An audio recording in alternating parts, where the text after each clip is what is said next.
Shalom la famille. Donc pour les gens qui font le combat spirituel, que aucun chrétien n'échappe à ce principe-là de la guerre, parce qu'il y a deux royaumes. Il y a le royaume de Dieu et il y a le royaume de Satan. Et vous n'avez pas de choix que d'apprendre comment vous devez faire pour combattre contre vos ennemis. Alors, c'est pour ça que cette émission que nous sommes en train de faire est spécialement pour vous expliquer quel est le rôle des démons. Alors, pour commencer, les démons, ce sont des personnes, oui, vous avez bien compris, c'est des personnes, mais qui n'ont pas de corps, ils sont esprits. Et ce que les démons sont chargés de faire, parce que les démons appartiennent au royaume de Satan, donc c'est des travailleurs de Satan, leur travail est d'abord de se rassurer que vous êtes tourmenté, que vous êtes troublé, que vous êtes persécuté. Toute chose qui peut vous emmener à avoir des pensées négatives, l'oppression, la dépression, le suicide, les pensées de mort, c'est provoqué par des démons. Et dans chaque domaine de ce que nous venons de dire, il y a un démon spécifique qui travaille pour ça. Alors, maintenant, le démon, comme il n'a pas de corps physique, il cherche une maison où il peut venir habiter. Quand l'homme commet le péché, c'est là que le démon trouve maintenant un corps où il peut venir habiter. Et le démon, une fois qu'il a trouvé place dans un corps, un de ses objectifs est de se rassurer que la personne qui est contrôlée par le démon, que cette personne-là ne puisse pas connaître qui est Jésus-Christ. Et donc, celui qui est possédé par le démon, il refuse que Jésus-Christ est le Fils de Dieu, qu'il est Dieu et que Jésus-Christ a versé son sang sur la croix de Golgotha pour que cette personne-là soit sauvée. Et l'objectif aussi que le démon il a, ou les démons ont, c'est surtout de se rassurer que vous n'allez pas connaître la vérité. Et la vérité, c'est quoi? C'est que le Christ est mort et il est venu sur terre pour que le nom du Père soit propagé dans chaque coin des 6 continents du monde entier et que l'évangile de Jésus-Christ soit répandu et propagé dans chaque coin des 6 continents du monde entier. Et donc, c'est très logique que le démon veut se charger que le nom du Père et l'évangile du Christ ne puisse pas être propagé dans le monde entier. Il veut que vous restez concentrés sur vos problèmes. Les problèmes d'argent, les problèmes de famille, les problèmes des études, les problèmes de mariage, les problèmes de payer les loyers, les problèmes de votre pays. Et c'est pourtant pas ça l'objectif du Père. Le Père, son nom doit être propagé dans chaque coin des 6 continents du monde entier. Et l'évangile de Jésus-Christ doit être propagé dans les 6 continents du monde entier. Et les démons se rassurent en entrant dans des corps des êtres humains qu'ils n'avaient pas, ça veut dire celui qui a commis le péché, pour qu'ils s'opposent contre Dieu. Donc les démons vous poussent à vous opposer contre Dieu. Alors faites un petit test. Quelqu'un qui est contrôlé par les démons, si vous lui dites « dis merci Jésus » ou dis Alléluia, il va refuser ça. Alléluia veut dire gloire à Dieu. Et quand vous dites le nom de Jésus, eh ben, dans le royaume de Satan, eh ben, il y a un grand tremblement de terre. Et si vous rencontrez des gens qui n'ont pas encore reçu Jésus à cause de ces démons qui sont en train de contrôler leur vie, eh bien, bien aimé, donnez-leur un petit conseil. Le plus grand péché que l'homme peut commettre dans sa vie, c'est celui de dire non à Jésus. Parce que quand on dit non à Jésus, automatiquement on a dit oui à l'enfer.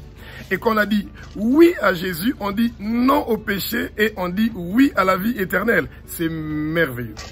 Et tout ça a été orchestré, arrangé par Jésus-Christ de Nazareth. Celui qui a fait un travail parfaitement parfait, complètement complet, d'une excellence excellente sur la croix de Golgotha. Il est le seul qui a accepté de donner sa vie pour que nous tous, nous puissions avoir la vie éternelle, que nous soyons sauvés. Il nous a rachetés de la main de Satan, il nous a rachetés de la main des démons. Alors, les démons, ce sont des êtres que vous pouvez les traiter de la même façon que vous traitez les êtres humains. Et quand vous voulez par exemple neutraliser un être humain, eh bien c'est très facile de d'abord lier cette personne-là. Imaginez-vous, bien-aimés, vous liez les pieds de quelqu'un, vous liez ses mains, vous liez son cou, donc vous attachez son cou et vous fermez sa bouche, et vous lui dites pas de spectacle. Et je vous assure que l'être humain que vous avez donc lié les pieds, lié les mains, fermé son cou et fermé sa bouche, il ne va pas bouger et il ne pourra rien faire. Et comme vous pouvez le faire avec un être humain, vous pouvez faire exactement la même chose avec les démons.